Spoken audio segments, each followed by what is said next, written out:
In today's video, I'm going to teach you how to remove the shopping cart icon from your GoDaddy website builder header. We're going to make a very simple change inside the GoDaddy builder editor, and this is useful if you're not currently selling products, if you want a cleaner looking header, or if you just don't want the cart icon showing on your live site.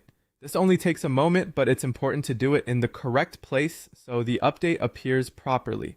Start by opening your GoDaddy builder editor. Once you're inside the editor, give the page a second to fully load so all of the design controls appear correctly. You'll want to be in the main editing view where you can see your website layout and the settings panels around it. Next, look for the header section in the layout panel on the right side of the screen. The header controls are where you manage the top area of your website, including elements that appear across your site, such as navigation and other header options. Click on Header to open those settings. After the header settings are open, find the shopping cart toggle switch.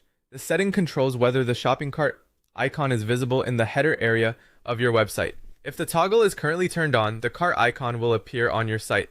To remove it, simply uncheck the shopping cart toggle or switch it off. Once you do that, the change should be reflected in the editor preview, so you can quickly confirm that the cart icon is no longer showing in the header.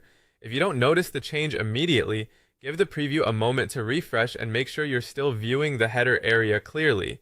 When everything looks right, click Publish.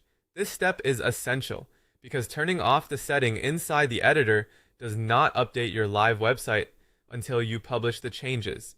After publishing, your website visitors should no longer see the shopping cart icon in the header. And that's it. You've successfully removed the shopping cart from your GoDaddy website header. If you ever need it again in the future, you can return to the same header settings and turn the shopping cart option back on.